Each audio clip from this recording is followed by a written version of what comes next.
If this video disappears, you'll know why. I've gone back and forth about even pressing record, about even letting these words exist outside my own head.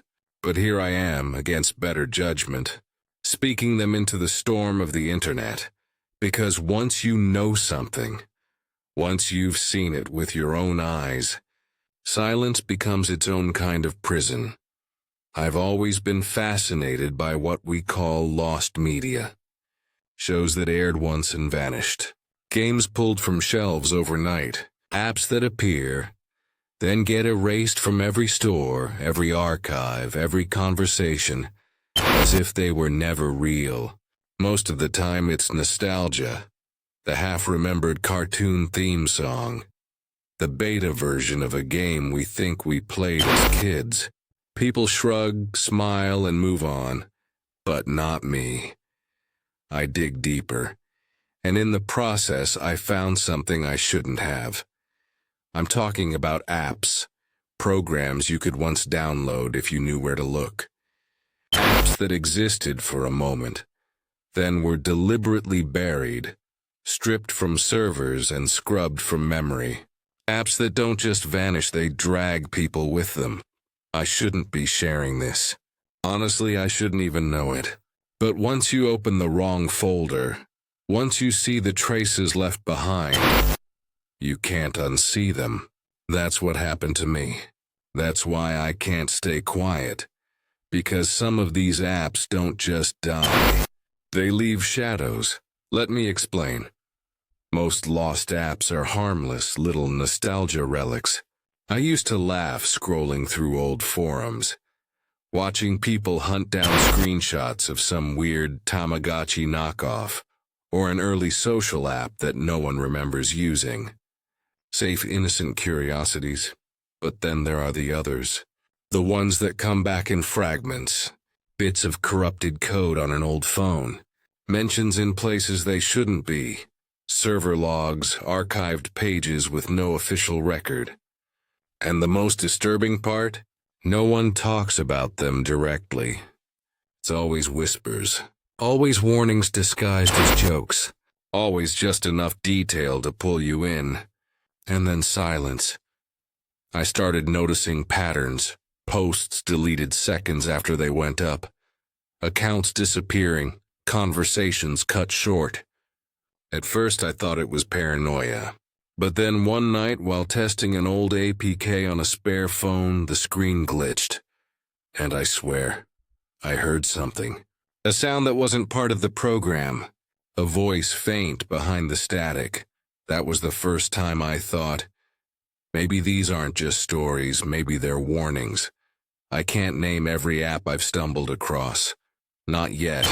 Not here. There's one in particular that still calls out. I don't know how else to describe it. If you install it, if you let it load, it doesn't just sit there on your home screen. It responds. Like it's waiting. Like it knows you.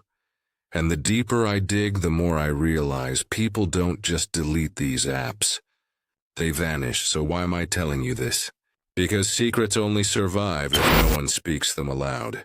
And maybe, just maybe, if enough people know, it'll be harder to bury the truth again. I need you to remember this. These apps weren't meant for us. They weren't meant to be found. And if I stop uploading, if this channel goes dark, you'll know one of them found me. Stay with me. I'll start with the first one. But be warned, this is where nostalgia ends. And something else begins. Back in the early 2000s, before smartphones ruled everything, there was this odd little program floating around on shareware sites and early app forums. Nobody seemed to know who made it, but everyone swore it worked better than the chat clients of the time. It was called Chatter, though some people called it the vanishing chat room. On the surface, it was nothing remarkable, an anonymous text chat. You'd log in with a username, the system would randomly pair you with someone else, and you'd talk. It felt like a cousin to Omegle, except Chatter was older, cruder, The interface was black, no profile pics, no history. Just lines of text on an empty screen. At first it was fun. I used it as a teenager to kill time, joking with strangers, trading song lyrics, pretending to be someone else. Nostalgia, right?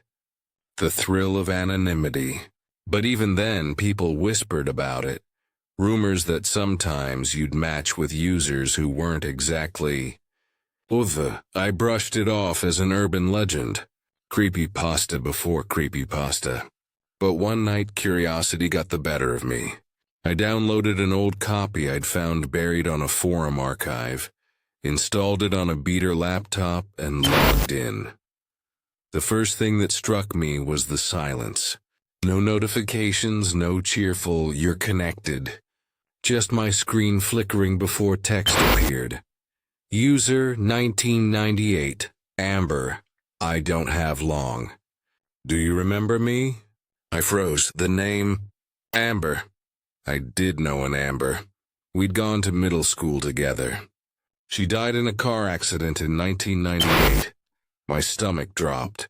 I typed back, trying to play along, convince myself it was just a coincidence. Me. Sure. What's this supposed to be? The reply came instantly. 98, Amber. You were at my funeral. You wore black sneakers. The laces were untied. My heart hammered so hard I nearly slammed the laptop shut. There was no way anyone online would know something like that. I hadn't thought about those shoes in years. I hadn't told anyone. I disconnected. Told myself it was a fluke, a trick, some troll who dug through old yearbooks or obituaries. But then I logged back in just to prove myself right. The next username was John D. My throat went dry. John was a friend of my brother's. Gone since 2005. Drowned in the river. John D. It's colder here than I thought it would be. I slammed the laptop shut that time. But I couldn't stop thinking about it. The more I researched, the more I found tiny mentions. Scraps of conversations people had posted before the threads were deleted. Users describing chats with lost relatives. Missing kids. Even famous names. Musicians, actors appearing in the app years after their deaths.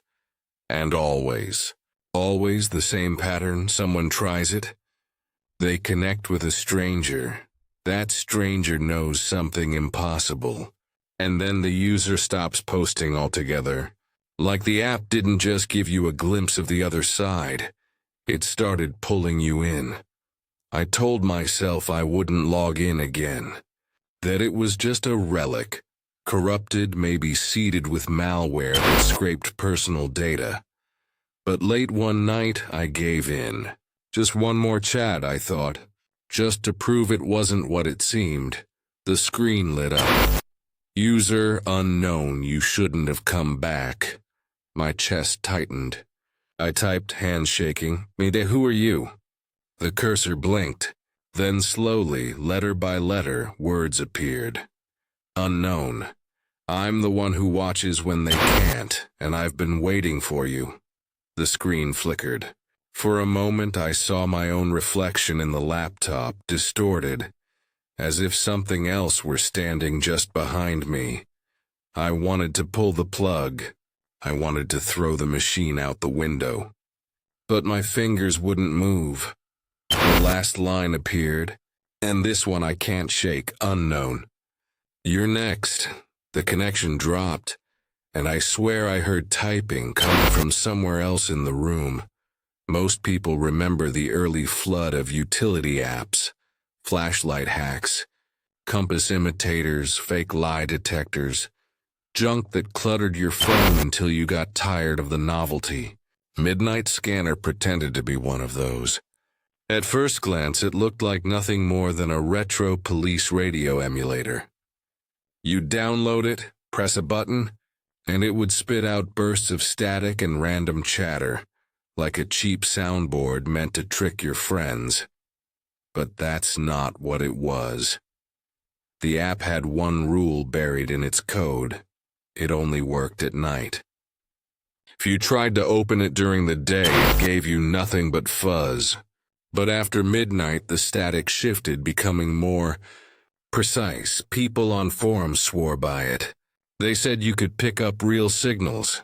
Police dispatches, ambulance calls, even trucker radio lines.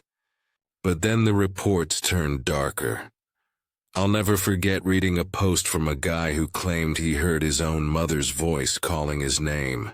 His mother had been dead for 6 years. Another user uploaded a recording where you could clearly make out a woman sobbing, whispering, "He's coming." I can't get out. The kicker? The timestamps always clustered around 3 a.m. Not 2:59, not 3:01. Exactly on the dot, as though the app knew when you were most vulnerable. When I tested it, back when I still thought this was just internet folklore, it felt different from anything else I'd seen. The static wasn't random, it pulsed like breathing. And then, right as my clock flipped to 3 a.m., I heard it. A low male voice, gravelly, whispering my name. My real name. I threw the phone across the room. By the time I picked it back up, the app had crashed. The icon was still there on my screen, but when I tapped it, nothing happened. That should have been the end of it. But a week later, I logged into one of the forums I'd been lurking on, and every single thread about Midnight Scanner had been scrubbed. Gone. Users who had been posting audio samples gone. Even cached versions of the pages were blank, like the content had been overwritten with nothing. It was around then that the rumors escalated. People claimed the app wasn't just broadcasting signals, it was transmitting something live. Some swore they heard kidnappings happening in real time, muffled voices begging, doors slamming, chains rattling. And more than a few said they recognized the screams of people they knew. Then came the vanishings. I've seen screenshots, always blurry, always incomplete, of news reports mentioning kids who disappeared after bragging about downloading Midnight Scanner. Teenagers posting clips on TikTok saying, "Listen to this creepy app I found," only for their accounts to go dead days later. The app itself vanished soon after, pulled from every app store, erased from history as though it had never existed. Except, I still have it. Buried in one of my backup drives is the original APK file. I keep telling myself I hold on to it for research, for proof, for the slim chance I can show the world I'm not just chasing shadows. But here's the truth. I'll never open it again. Because the last time I did, just before the crash, I didn't only hear my name. I heard the sound of my own front door unlocking. And I live alone. So yes, the file is still here. But if you're expecting me to install it, to hit play and let you listen in, no, I know better now. Midnight Scanner isn't a game or a prank or some forgotten novelty app. It's a signal, a beacon. And once it tunes into you, it doesn't let go. Sleep apps are supposed to make you feel safe. That's the whole point. Little pocket guardians that track your rest, monitor your breathing, wake you at the perfect moment so you don't feel groggy. Sleep Companion marketed itself like that. Clean pastel interface, soothing fonts, promises of deeper rest through science. At first, it worked like any other wellness app. You'd set it by your pillow, and in the morning it gave you neat graphs. When you tossed, when you hit REM, when your breathing slowed. Normal, helpful, harmless, until it wasn't. The earliest red flags came from Reddit threads. Users compared recordings and realized the app sometimes picked up other noises. Strange clicks, a faint whisper, What sounded like footsteps dragging across the floorboards at 3 a.m. People laughed it off. "Your mic is too sensitive," skeptics said. "Probably a neighbor or a pet." But then someone posted a clip. I heard it myself before it vanished. It started with steady breathing, one person lying down. Then around 2:47 a.m. a second set of breaths joined in. Rhythmic, shallow, right next to the mic. The person who uploaded it swore they lived alone. That post is gone now, but it wasn't the only one. More clips surfaced, always the same pattern. One sleeper becomes two. Sometimes there's whispering, too distorted to make out. Sometimes the app logs movement at the exact moment the user insists they were dead asleep. One recording chilled me more than any horror film ever could. A guy uploaded a spectrogram image the app generated from sound data. Instead of smooth waves of breathing, there was a shape, a silhouette, faint but visible, like someone hunched over the microphone. His caption read, "That isn't me." After that, the disappearances began. People who joked about Sleep Companion went radio silent. Entire accounts abandoned overnight. Friends said they just never woke up. One particularly infamous case involved a college student who complained on Twitter that his app kept logging extra sleepers night after night. His last tweet was just a single line, "It's right next to me." You won't find his account anymore. When I tested Sleep Companion, I told myself I was in control. I wanted proof, not stories. I let it run for 3 nights. The first night, normal. The second, same thing, just me, snoring a little too loudly. But on the third night, the app's dashboard showed something I'll never forget. Sleepers detected. 2. The recording starts with my own breathing. Then clear as day, a second breath enters. But the worst part isn't the sound, it's what follows. At 3:12 a.m., you hear shuffling, fabric moving like sheets being pulled back. Then silence, except the very end. Just before the file cuts off, there's a voice. Low. Male. Whispering something I can't bring myself to repeat.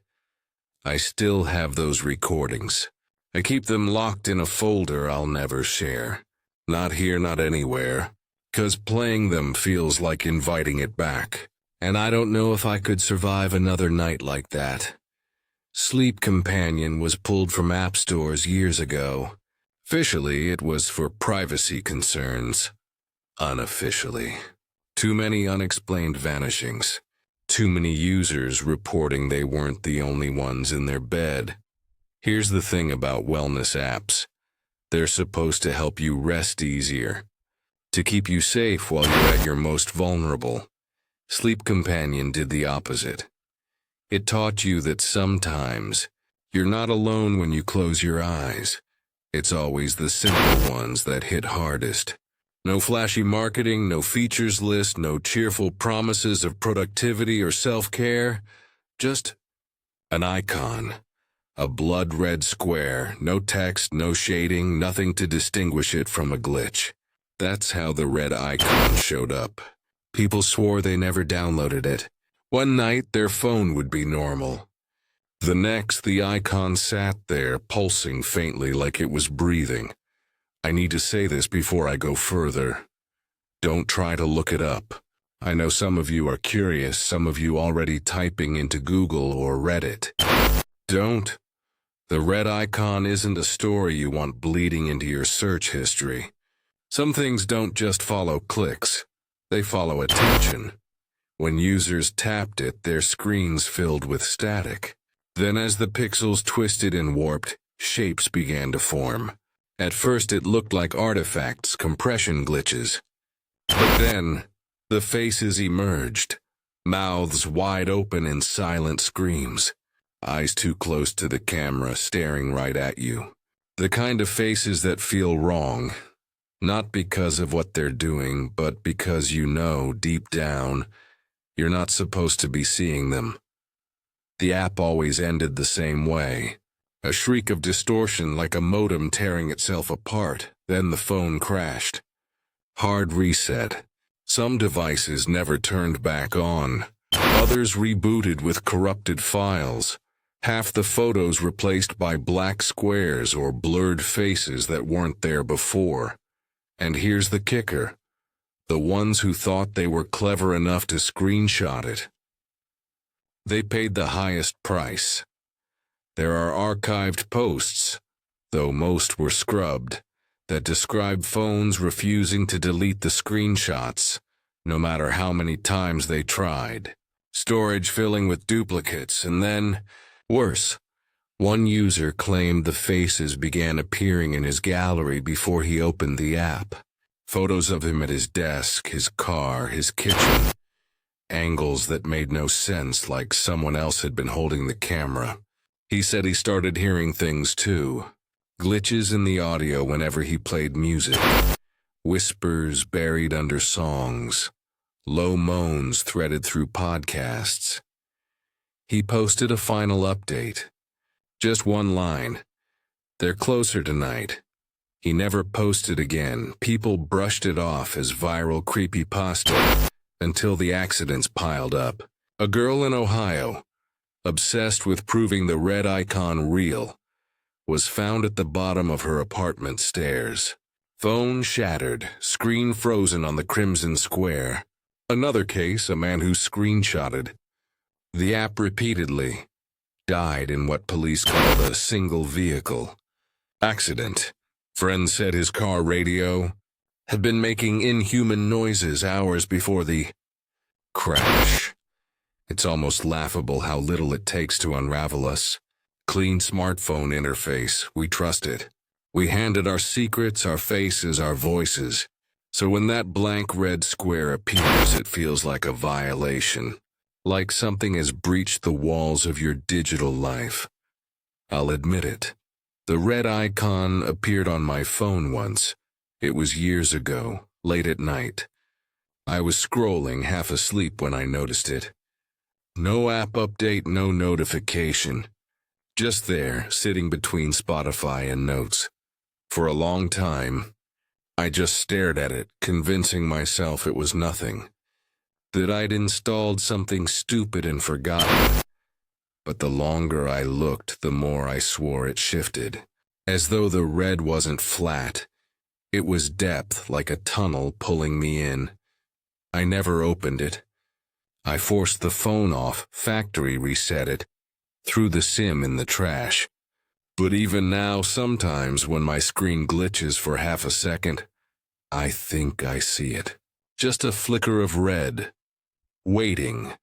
And if this upload ever cuts to static, if the faces ever start bleeding into this channel, remember this warning. Don't search for it. Don't screenshot it. And if the red icon ever appears on your phone, never tap it. We've all seen those tacky ghost filter apps. The kind that slap a semi-transparent woman in white behind you, or a stock photo skeleton in the corner of your selfie. They were jokes, party tricks. Download, laugh, delete. But then there was GhostCam. On the surface, it was no different. Same goofy premise, same shoddy UI. But the images it produced didn't look fake. They didn't look added. They looked revealed. It started small. Users reported that sometimes the ghosts in their photos weren't part of the preset filter pack.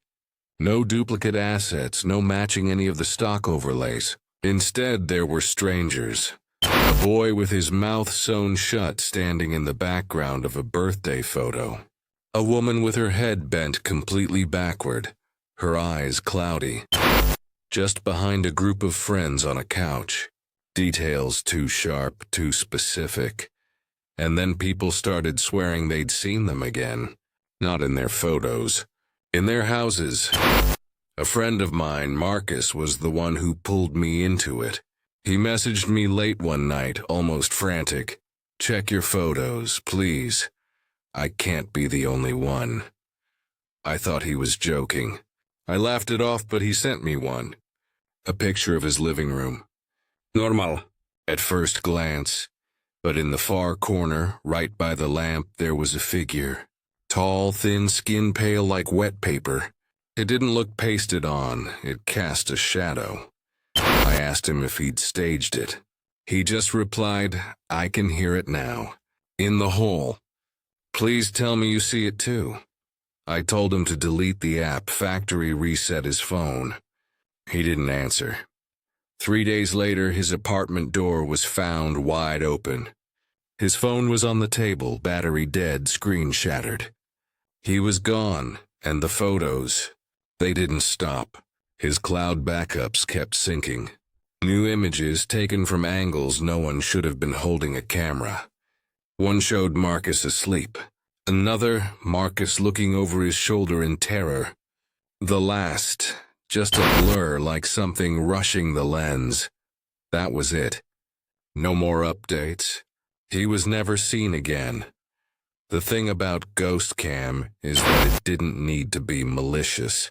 It didn't even pretend to be dangerous. It hid behind a joke, behind nostalgia.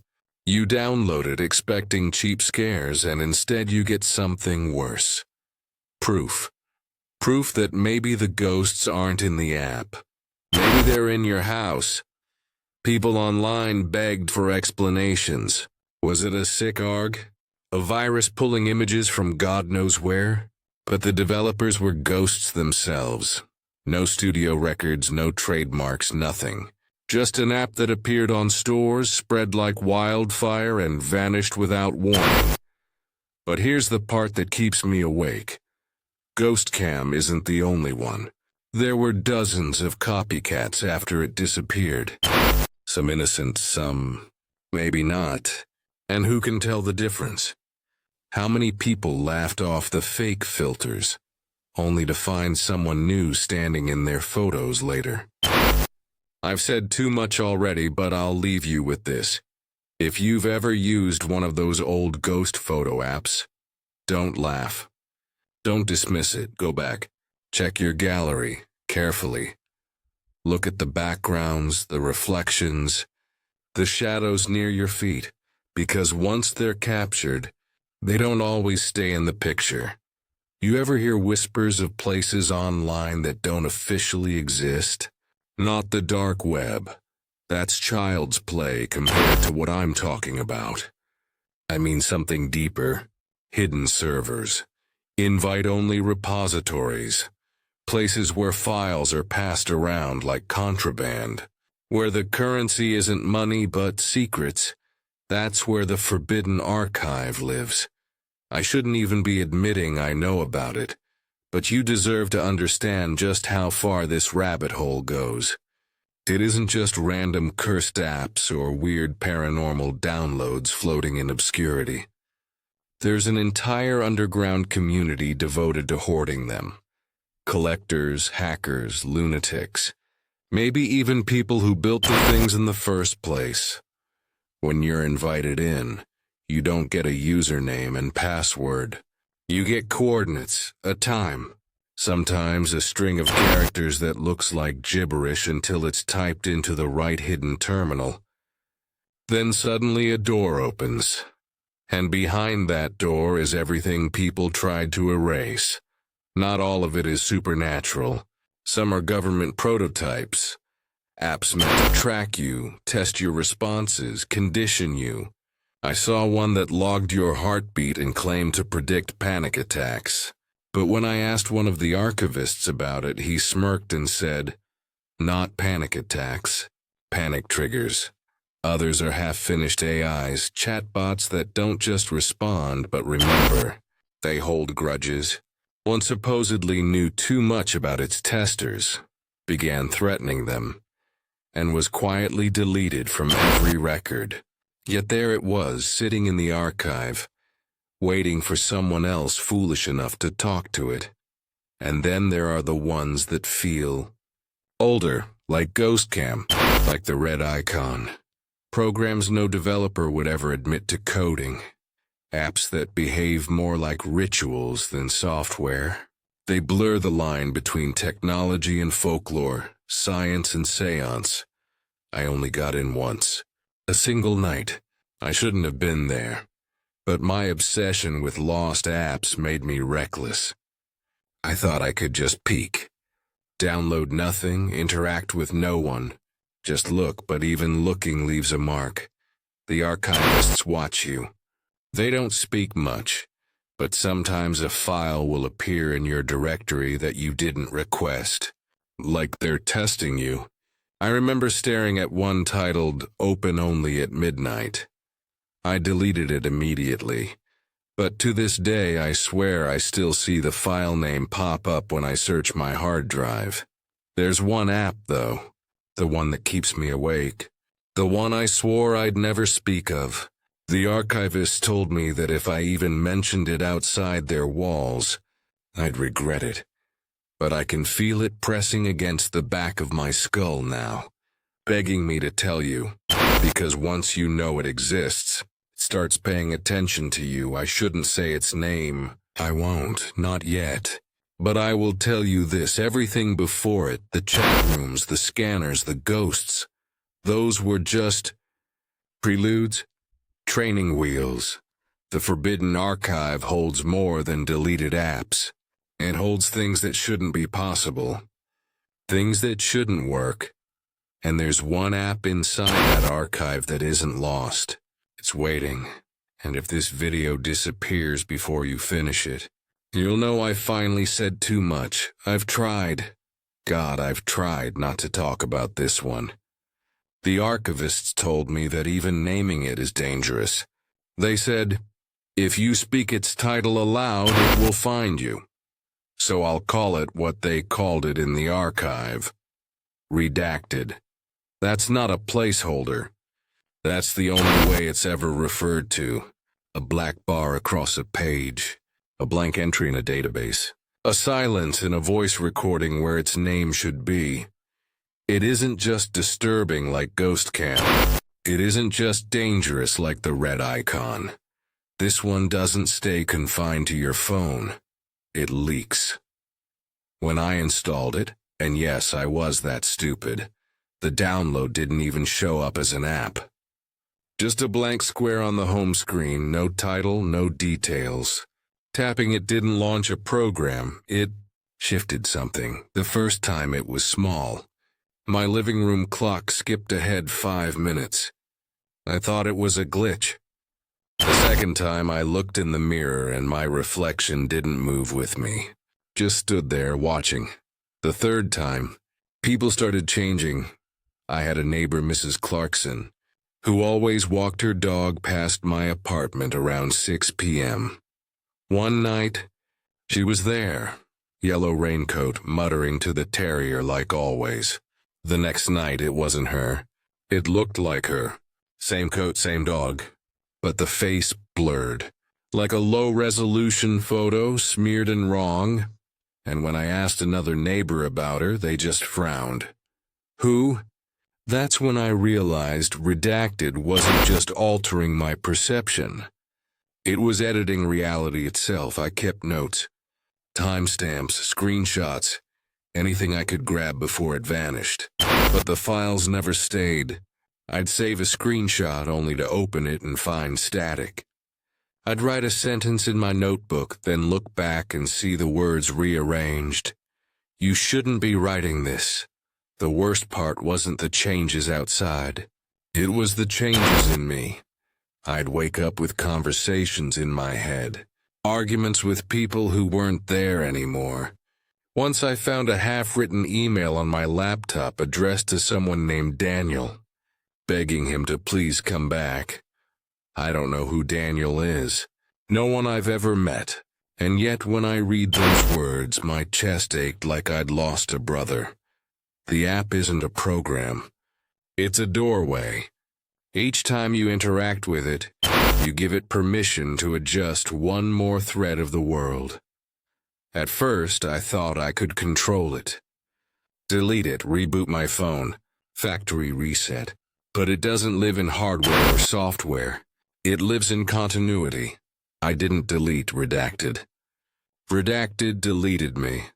I know how insane that sounds, but listen, look at me. My name used to mean something. If you search it now, you'll find nothing. Old posts I made online. Gone. Photos of me with friends. The faces blur like Mrs. Clarkson's. Sometimes I'll pull up my own ID, and the picture has shifted into someone else entirely.